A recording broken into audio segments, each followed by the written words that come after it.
This is affordable for section 9.4, and what we're doing is completing the squares. We're going to start with this foldable, folding it towards the center like this. And we're going to look at the left-hand side first. So I want to remind you what a perfect square trinomial is, and that is when you multiply those two things, and I kind of miswrote them. So I'm going to put 4 and 4 right here, and we always drew the box. We had x squared here this time just because I wrote them backwards. This is 4x and this is 4x. When you add them together, they still give you 8x. And then 4 times 4 is 16. So it's when they had the answer as x plus 4 squared that is a perfect square trinomial. So this was 16 again. On this section, what we're doing is we're looking for this constant, so that's why the variable is said C, so we can complete the square. And that's why this section is called 9.4, completing the square. All right, so let's take a look. What value of C would be factored as the following? So what I'm looking for is this number right here that would complete our square. I have x plus 5 and x plus 5, so it can give you the answer as x plus 5 squared. So if we cut it like this, we still got x squared. This is 5x, this is 5x. When I add those two together, they still give me 10x. Then here, what's missing is 25. And that's how we can complete the square, is by adding 25. Let's take a look inside. By completing the square, we actually don't have to make that box every single time to see what it would be. There's a formula, and the formula is to take that middle term, so 14, divided by 2, which gives you 7, and square it. So this would be 49, and that would complete your square. And we did that on purpose so we can have an answer of factors of x. And this one is the clue right here that we're always going to write whatever is in it. This is a positive 7, so we're going to put positive 7 squared. All right, so let me tell you again. We're trying to complete the square. How do we do that? We take that middle term, so that's negative 20. We're going to divide by 2, which gives you negative 10. And we're going to square that. That means that we have 100 that we need to add so it can complete the square. All right, so how do we write the factors? It would be x, open parentheses x, and since it's negative 10 in there, we write minus 10 in our factors squared to complete the square. So that's our purpose. That is what we're trying to do in this section. Okay, again, we take the middle term, divide by 2, which gives you 6, and then 6 squared gives you 36. So if I were to add 36 to this, it sets it up on purpose, so we have x plus 6, and the reason it's plus is because that was positive squared. Okay, so take the middle term, negative 16. Divided by 2 gives you a negative 8. That negative 8 needs to be squared, and it gives you 64. If we were to add 64, that completes the square. That means that our factors would be x minus 8. So we get that from this value right here, squared. Okay, so we take the middle term, 8 divided by 2, 4, and then we square that number, 16. So if I were to add 16, that means that I could complete the square, and my factors are x plus 4. So this number is always the one that's going to give it to you. So if it's positive, we write plus 4. We take the middle term, negative 40, divided by 2 gives me negative 20. Negative 20 squared is 400. And we did that on purpose so we can make our factors x minus 20 squared. 7 divided by 2 is 3.5. And then we square it. 3.5 squared gives you a 12.25 that you're going to add so it can be a perfect square. We have x plus a 3.5. So even if it's a fraction or a decimal, the concept is still the same. Make sure that if it gives you whole numbers, you can write it in decimals, or if it starts off with decimals, your factor is with decimals as well. So we take that middle term, -5, divided by 2, it gives you a negative 0.25, and then we're going to square it. Make sure that when you square it, that negative sign is inside the parentheses. Oops. Negative 2.5 squared.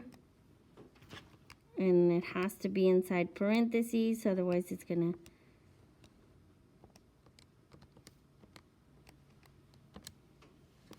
And then it gives you 0.25, 6.25 that you have to add. And that means that our factor squared, is x minus the 2.5 squared. All right, so 1/2 divided by 2. It is 1/4. How would you put it in the calculator? I recommend parentheses. 1 divided by 2 is 1/2. And then divided by 2 gives you that decimal. And to make it a fraction, you can hit math. And it says go to frac, enter, enter. It gives you that 1/4. So 1/4 squared. So if your answer is already on there, you can just hit squared and it takes your answer and it's going to square it for you, 1/16.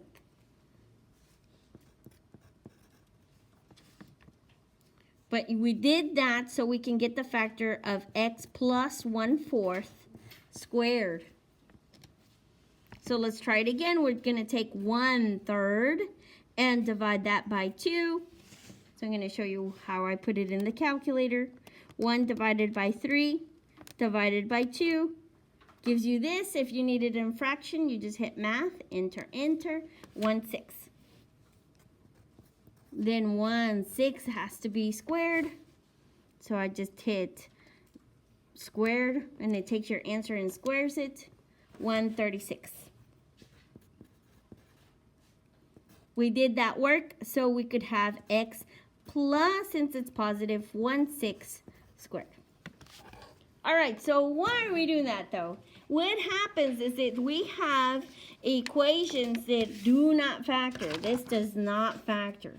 Here's the process. Make sure you read those once we have practiced a little bit. But this is what we're doing. We're actually going to move this to the other side. We have x squared plus 10x. And I want to add something so that it can complete the squared. And that makes it 11 over here on this side. What are we going to add? So we're still doing the same thing. We're going to take that middle term and divide by 2, which gives you 5. And then we're going to square it, which is 25. That means I have to add 25 to complete the square. But if you add something on the right, you have to add it on the left or vice versa. That means that x squared plus 10x plus 25 is equal to 36. Okay, but why did we do that? Remember, our purpose was to write this as a factor of x plus 5 squared is equal to 36. And then watch this. We can do the square root. But anytime we write the square root, there's a positive and a negative. I want to remind you of the quadratic formula. When we had negative b plus or minus the square root, that's where this is coming from. It is a plus or a minus. So what does this mean? The square root and the squared are opposite operations. So you have x plus 5 is equal to the positive square root of 36, which is 6. And we have x plus 5 is equal to the negative square root of 36. Let's simplify this. X plus 5 is equal to 6, or x plus 5 is equal to negative 6. We're going to solve for x, subtract 5 from both sides. X is equal to 1. Subtract 5 from both sides. X is equal to negative 9.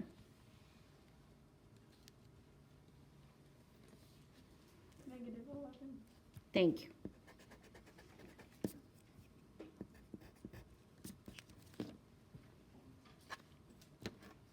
Okay, let's take a look inside. So what happens is this doesn't factor. We want it to factor. So I'm going to move this over to the other side so it doesn't get in my way. That makes x squared plus 8x. And I need to add something to complete the square is equal to 9. What would that something be? We're going to take 8 divided by 2, which gives you 4. 4 squared is 16. That means I have to add 16 to both sides. I have x squared plus 8x plus 16 is equal to 25. We did that on purpose. So now I have x plus 4 squared is equal to 25. I'm going to rewrite the sentence just so I have enough space. That I have the square root of x plus 2 squared, which cancel each other out, is equal to plus or minus the square root of 25. Here we can do 2 steps at once. X plus 2 is equal to the positive square root of 25 is 5. Or x plus 2 is equal to the negative square root of 25, which is negative 5. Subtract 2 from both sides. X is equal to 3. Subtract 2 from both sides. X is equal to negative 7.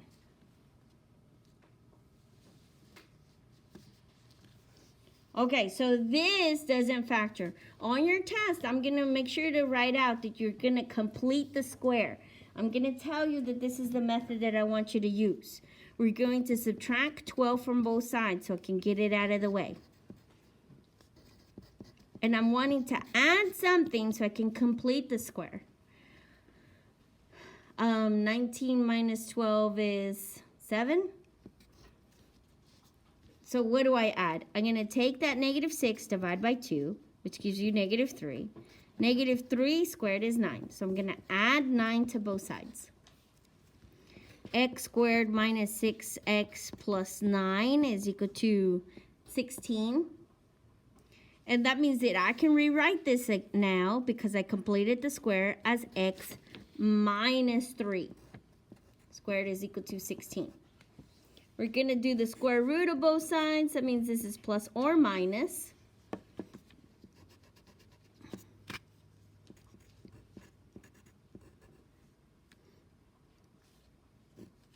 That means we have x minus 3 is equal to a positive square root of 16, which is 4. Or x minus 3 is equal to a negative square root of 16, which is negative 4. We're going to add 3 to both sides. X is equal to 7. Add 3 to both sides.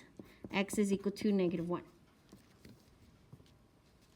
I hope you notice that what we've been doing is having all the x's have no number in front.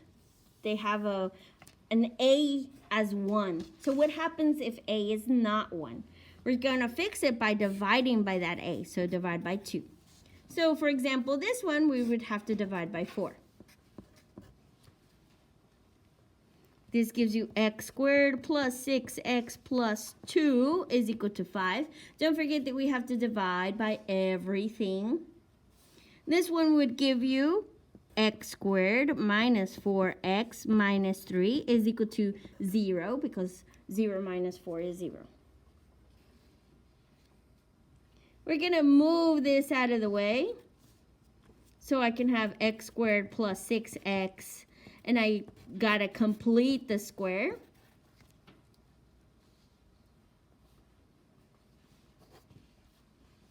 Take this number, divide by 2, which gives you 3, and then square it, which is 9. It means I have to add 9 to both sides.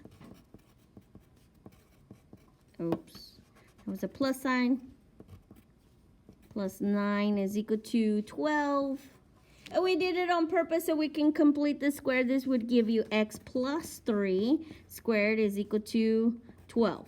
Remember, we do the square root of both sides. That's plus or minus. But the square root of 12 doesn't simplify.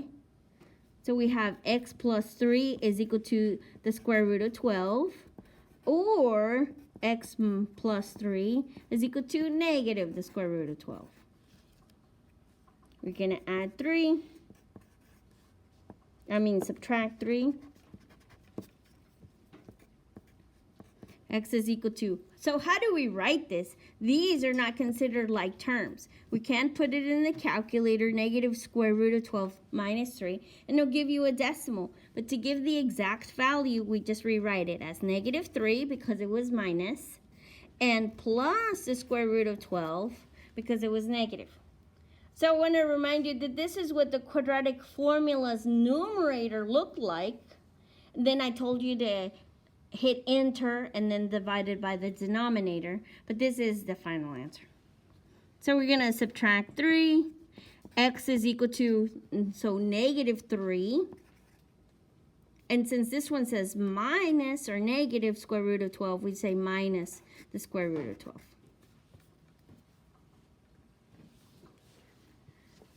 So let's try that again. We're going to add 3 to both sides. X squared minus 4x, and I'm looking to complete the square, is equal to 3. What would it be? Negative 4 divided by 2 is negative 2, and negative 2 squared is 4. So I'm going to add 4 to both sides. X squared minus 4x plus 4 is equal to 7. And we did it on purpose, so we can rewrite it x minus 2 squared is equal to 7. Then we do the square root of both sides, plus or minus. X minus 2 is equal to the square root of 7. Or x minus 2 is equal to the negative square root of 7. Still going to add 2 to both sides. And we can rewrite this as x is equal to 2 plus the square root of 7, or 2 minus the square root of 7.